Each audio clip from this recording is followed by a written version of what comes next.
His hand closed over hers before she could pull back. "Touch my glass and you're mine," he'd warned her. She hadn't heard him. Hadn't known about the vow he'd made an hour before, the declaration that made every woman in the VIP section step back from his table like he was radioactive. But Elena? Elena just needed to clear the glasses. Just doing her job. She had no idea that one touch, one simple, innocent touch, would change absolutely everything. Pause. This is the story of how a struggling waitress accidentally claimed the heart of the most dangerous man in the city. And how he made sure she'd never struggle again. If you want to see how a single moment can rewrite your entire life, how strength recognizes strength, and what happens when a king meets someone who doesn't know he's royalty, this story will take you there. Let's begin. Beat, music shifts to melancholic, Elena's feet were on fire. 4 hours into her shift at Luminosa, Manhattan's most exclusive nightclub, and she'd already cleared more bottles than she could count.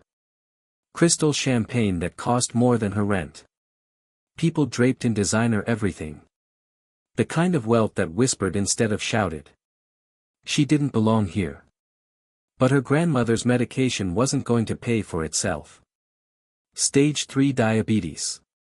The good insulin, the kind that actually worked, ran $600 a month without insurance.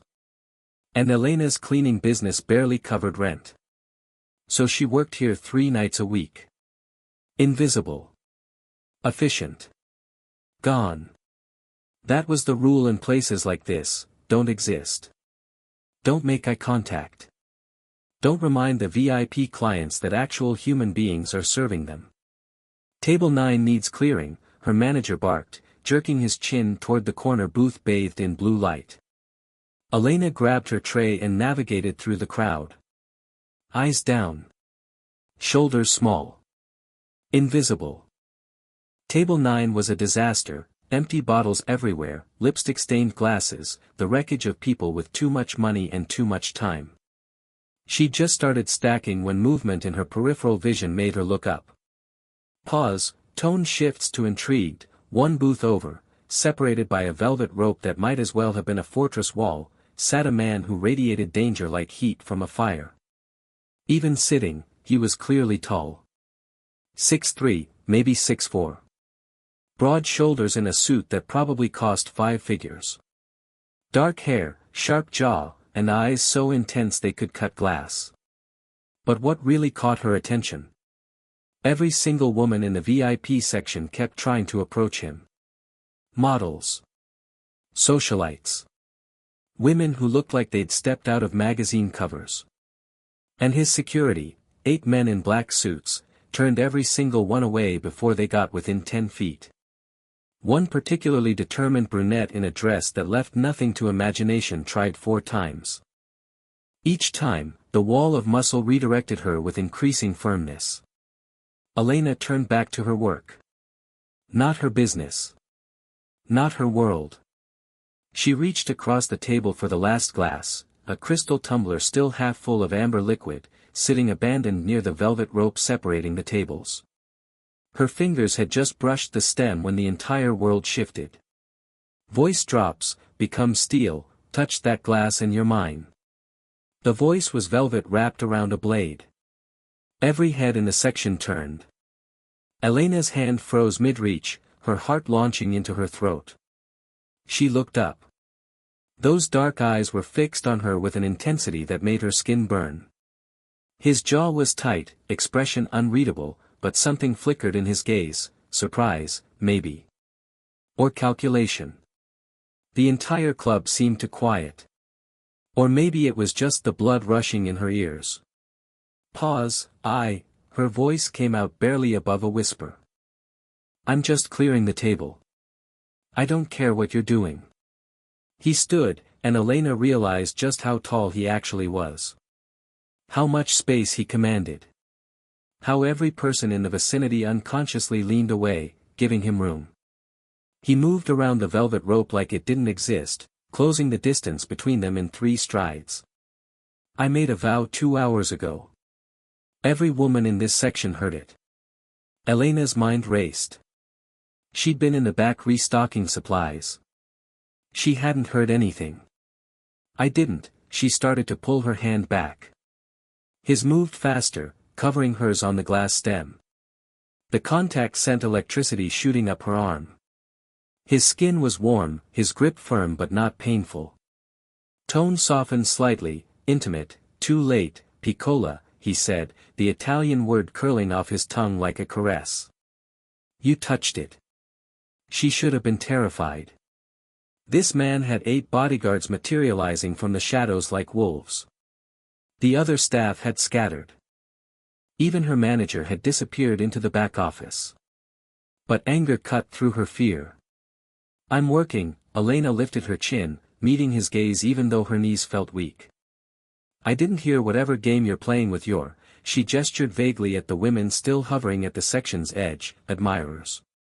I'm not interested. Something shifted in his expression. His eyes narrowed, studying her face like he was reading a book written in a language only he understood.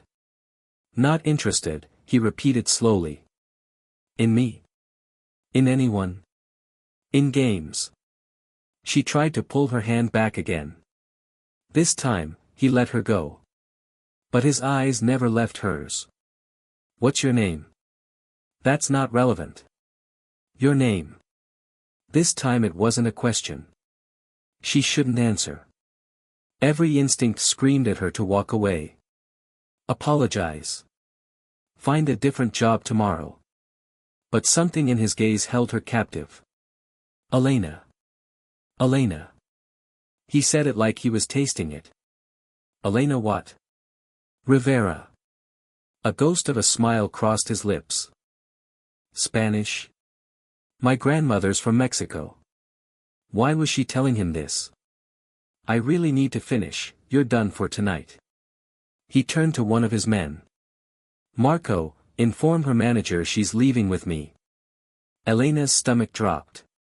Excuse me. You touched my glass. I made a vow. He picked up the tumbler, amber liquid catching the light. The next woman who dared to touch it would be mine. You dared. I didn't dare anything. I was working. Semantics. He downed the whiskey in one swallow, never breaking eye contact. I don't break my vows, Elena Rivera. She searched for words. That's insane. You can't just, can't I? He stepped closer. Close enough that she had to tilt her head back to maintain eye contact. His cologne was expensive. Dark. Intoxicating. Do you know who I am? Should I? For the first time, genuine surprise crossed his face. Then something else, something that looked almost like pleasure. No, he said softly. I suppose you shouldn't. Pause, music shifts to building tension, which makes this even more interesting. Narrator returns, reflective tone, now, most women would have run. Should have run. But here's what you need to understand about Elena Rivera, she'd been invisible her entire life. Working 3 jobs. Sacrificing everything for her grandmother. Going home to an empty apartment in a neighborhood where she checked over her shoulder every night. And here was someone powerful, someone dangerous, who saw her. Really saw her. Not as a servant. Not as invisible. As his. It was insane. Reckless. Probably the worst decision she could make. But God, she was tired of being invisible. Beat, the SUV was the size of Elena's entire apartment. Black leather. Tinted windows. 3 identical vehicles following behind like a motorcade.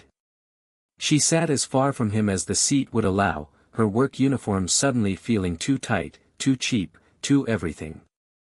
He hadn't touched her since they'd left the club. Hadn't even looked at her, his attention fixed on his phone as his thumbs moved with practiced efficiency. But she felt his presence like heat from a fire. Constant. Consuming. Impossible to ignore. Where are we going? Somewhere we can talk. We can talk here.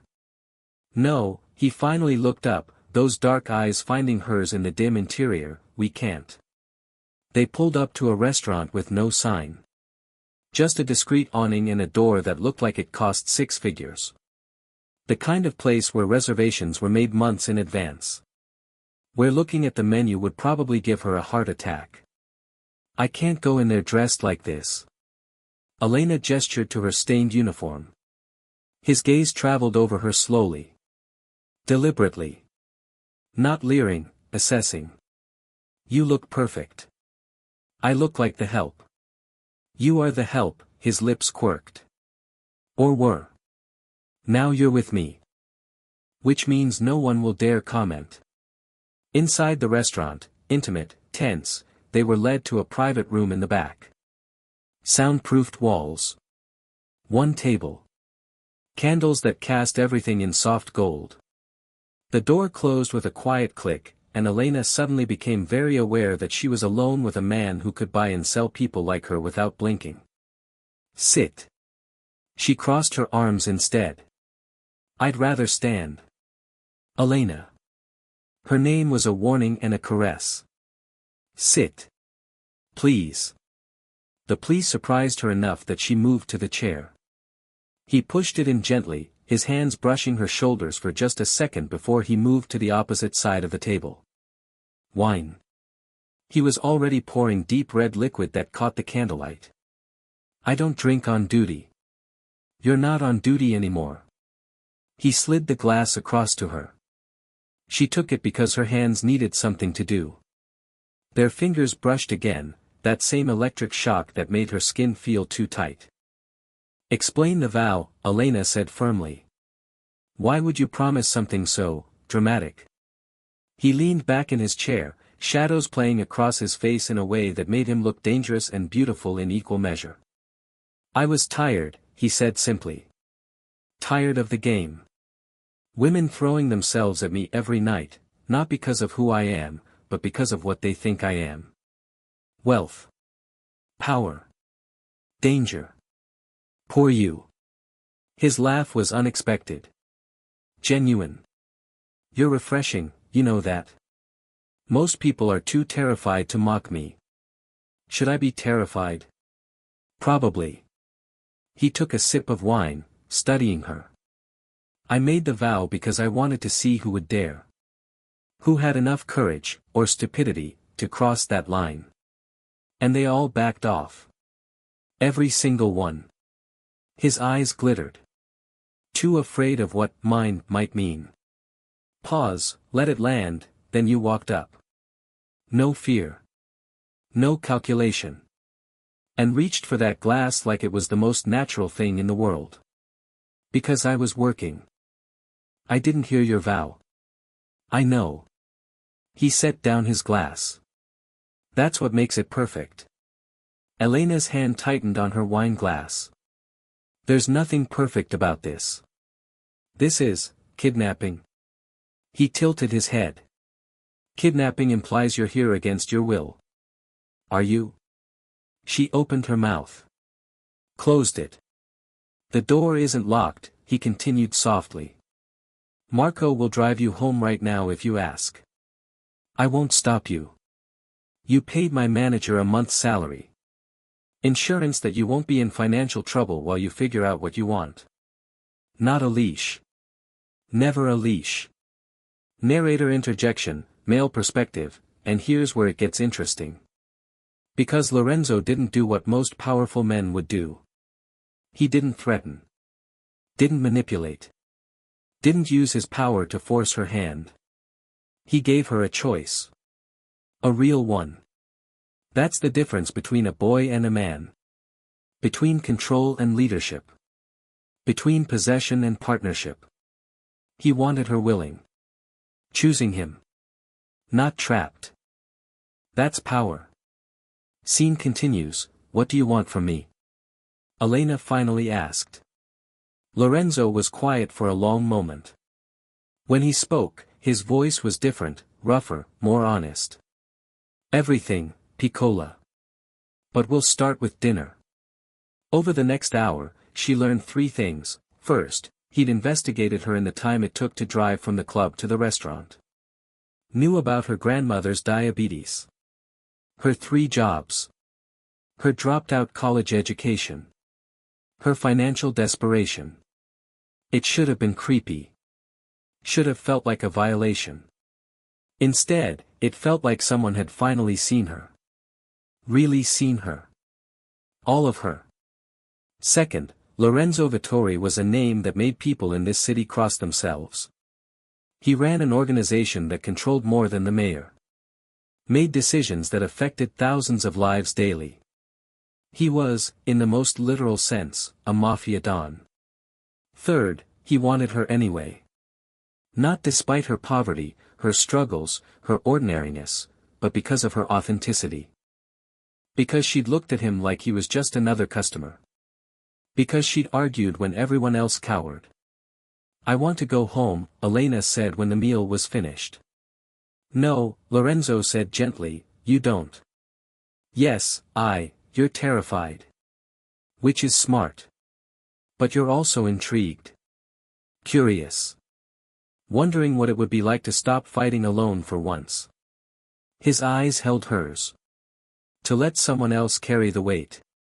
Damn him. He was right. "I don't need anyone." "No, you don't." He stood, moving around the table with that predatory grace. "You could keep going. Keep grinding yourself into dust. Keep pretending you're not drowning." He stopped inches away. "Or you could let me help." "Why?" The question burst out. "Why would you help me? You don't know me." "I know enough." His hand came up, not touching her, but close. "I know you're strong enough to stand up to me when grown men won't meet my eyes. I know you're loyal enough to sacrifice everything for family. Pause, and I know you're beautiful when you're angry." His thumb finally made contact, brushing her cheekbone so gently it felt like a whisper.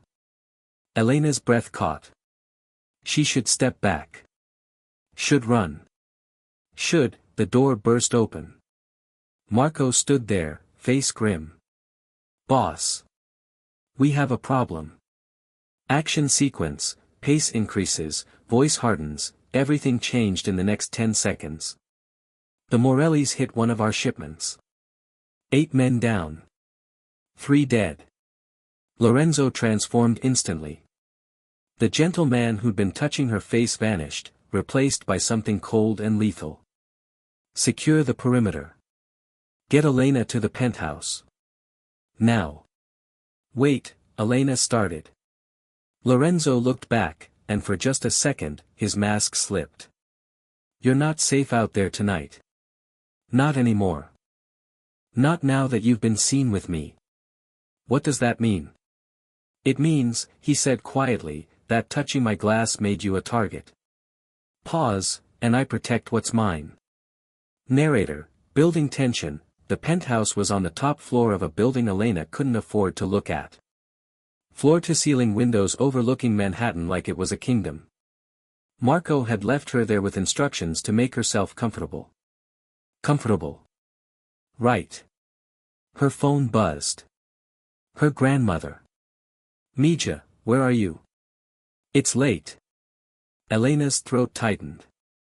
She typed quickly, picked up extra shift. "Don't wait up. Love you." The lie tasted bitter. Another buzz. Unknown number. "Your grandmother's medication has been paid for. 6-month supply being delivered tomorrow. The clinic also received an anonymous donation covering all her future treatments. Sleep well, Piccola." Elena stared at the screen, her heart cracking open. He'd already done it. Before she'd decided. Before she'd said yes. He wasn't asking her to earn his protection. He was giving it freely. Asking only for a chance in return. Morning scene, vulnerability and decision. She woke to sunrise painting the penthouse gold and a knock on the bedroom door. "Miss Rivera?" A woman's voice. "I've brought breakfast." Maria, the housekeeper, was elegant and kind. She informed Elena that Mr. Vittori was in his office, that Elena was free to leave any time, that clothes had been provided in her exact size. How did he know my size? Maria just smiled. Mr. Vittori is very thorough. After a shower in a bathroom that looked like a spa, Elena dressed in soft jeans and a cashmere sweater that felt like a hug. Then, heart pounding, she went to find Lorenzo. She found him in his office, surrounded by men, voice cold as ice. I don't care what the Morellis want. They hit us, we hit back twice as hard. Boss, if we escalate, then it means war. Lorenzo's voice was final. I won't appear weak. Not now. And the girl? Pause. When Lorenzo spoke again, his voice changed. Softer, but somehow more dangerous. Elena is off limits. Anyone who even looks at her wrong answers to me personally. Spread the word. Elena pushed the door open. 3 men turned. Lorenzo's eyes found hers immediately. And just like that, the cold dawn disappeared, replaced by warmth. Gentlemen. Give us the room. They left without question. Lorenzo stood behind his desk, hands in pockets, watching her with that intensity that made her skin warm. Did you sleep well?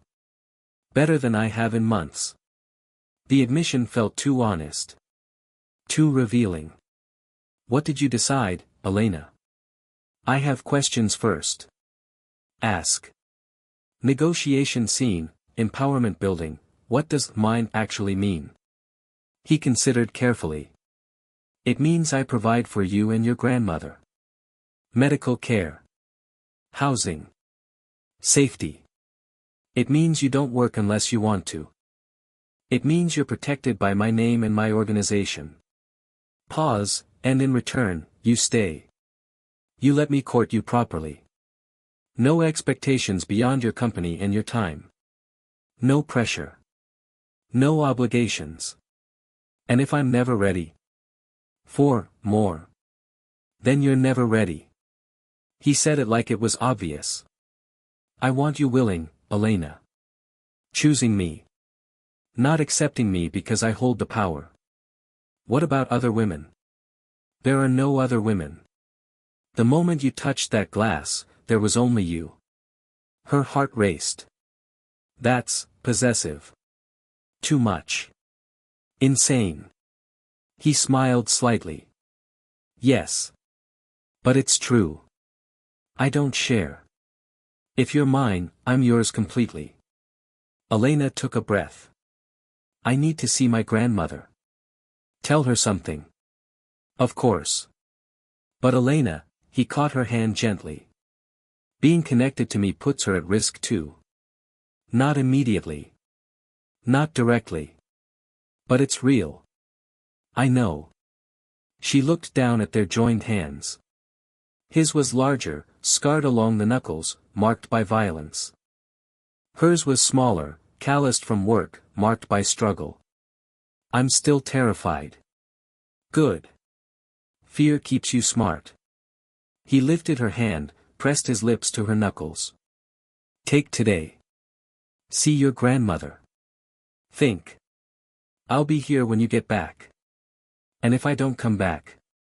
His jaw tightened, but his voice stayed gentle. Then I'll know you made the choice that's right for you. Threat emerges, action, protection, climax. The drive to her grandmother's building felt too fast. Her grandmother lived in a walk-up that smelled like old cooking in desperation. Elena climbed the familiar stairs, rehearsing what she'd say. She knocked. Her grandmother opened the door. And standing behind her, smiling like a predator, was a man Elena didn't recognize. A man with a gun. Elena Rivera, he said smoothly. We've been looking for you. The Morellis send their regards. Time slowed. The man stepped forward, 2 more appearing in the hallway behind him. You've been playing house with Lorenzo Vittori. That makes you valuable. That makes you leverage. Let my grandmother go, Elena said quietly. This is between me and your boss. Or, the man tilted his head, we take you both. Insurance. Her phone buzzed in her pocket. Once. Twice. 3 times. Someone was calling. Lorenzo, probably. The window exploded. Voice drops, intense, rapid, glass everywhere. Marco crashed through like an avenging angel. 2 men down in seconds. The third scrambling for his weapon. Gunshot cracked through the hallway. Marco stumbled, blood on his shoulder, but didn't stop. Kicked the gun away. Slammed the man against the wall hard enough to rattle teeth. Target secured. Need immediate extraction. The elevator chimed. Lorenzo stepped out. And the temperature dropped 10 degrees. He took in the scene in one sweeping glance: broken window, unconscious men, Marco bleeding, Elena clutching her grandmother. His expression went cold. So cold Elena felt it from 10 feet away. He crouched in front of the man Marco had pinned. You came to my woman's home. His voice was silk over steel. You threatened her grandmother. You pulled a gun in a civilian building. Boss Morelli's orders, I don't care. Lorenzo's hand shot out, gripping the man's throat. You tell Morelli that if he ever comes near Elena Rivera again, if he even thinks about her, I will personally burn his organization to the ground. Pause, let impact land, every business. Every safe house. Every last man. Do you understand? The man nodded frantically. Lorenzo released him, standing with that predatory grace. Get out of my sight. Tell your boss war is over. He lost the moment he touched what's mine. Resolution, emotional, powerful, after the Morelli men were gone, after Marco's shoulder was bandaged, after police were paid off and windows were being replaced. Lorenzo turned to Elena's grandmother. And incredibly, he smiled. Warm and genuine. Lorenzo Vittori, Senora. Your granddaughter and I are getting to know each other. Her grandmother's sharp eyes took him in. You're dangerous. Yes, Senora. I am. And you want my Elena? Yes. Why? Lorenzo's gaze shifted to Elena. And something in his expression made her heart stutter. Because she's brave and strong and beautiful. Because she works 3 jobs to take care of you. Because she looked at me like I was just another man. Pause, soft, vulnerable, because the moment she touched my glass, I knew she was mine.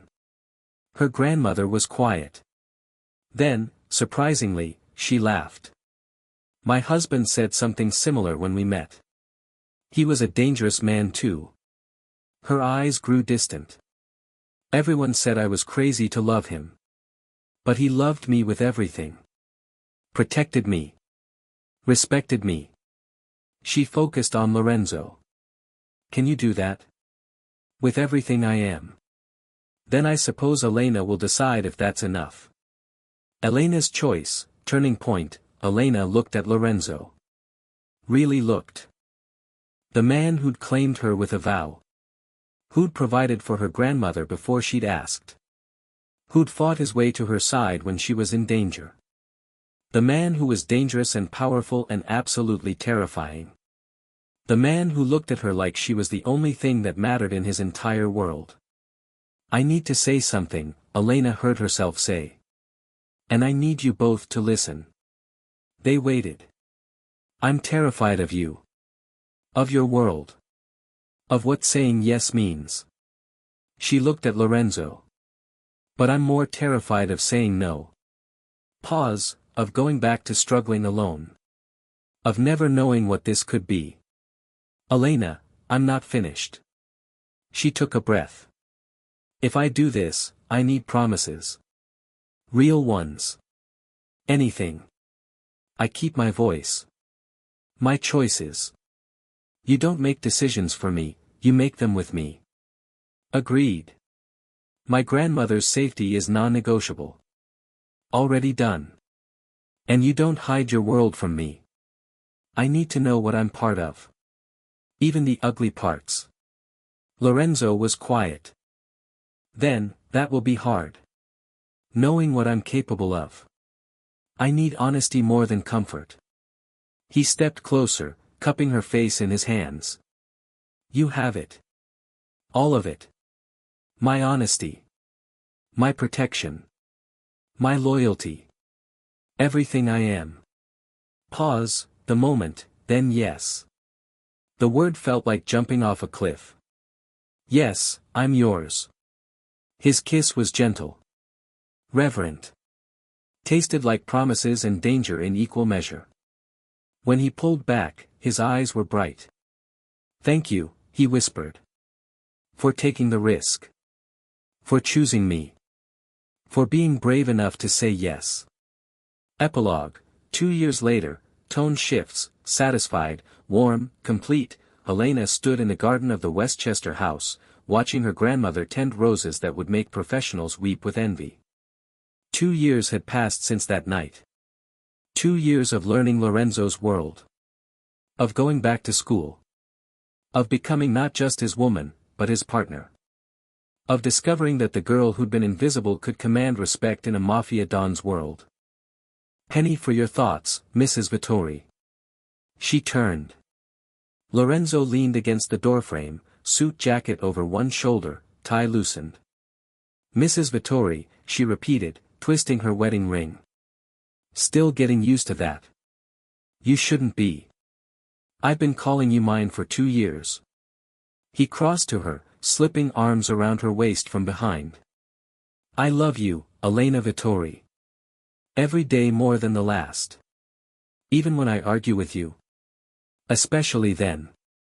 He kissed her neck. You keep me human. Remind me there's more to life than power. And you remind me I'm stronger than I thought I could be. It was true. The girl who'd worked 3 jobs had become a woman who walked through Lorenzo's world with confidence. Who understood the business. Who was a true partner. She'd touched his glass and become his. But somewhere along the way, he'd become hers too. Narrator, final message, inspiring, masculine wisdom, this story started with a vow. Touch my glass and you're mine. But it became something more. It became a lesson about strength. About recognizing worth. About protecting what matters. About how real power isn't controlling someone, it's earning the right to stand beside them. Lorenzo didn't force Elena into his world. He gave her a choice. Respected her boundaries. Provided for her family. And loved her with everything he had. That's what masculinity looks like. Not domination. Partnership. Not possession. Protection. Not demanding. Earning. And Elena? She didn't surrender. She negotiated. She set terms. She kept her voice, her choices, her strength. She became his equal. His partner. His queen. Pause, let it breathe. So here's what you take from this story. Strength recognizes strength. Real power protects, it doesn't destroy. And sometimes, the bravest thing you can do is let someone help carry the weight. Whether you're the one making the vow or the one brave enough to accept it. Choose partnership. Choose respect. Choose strength that builds up instead of tears down. Because that's what real love looks like. That's what real power does. Final beat, call back to opening, all because she touched his glass. And he kept his vow.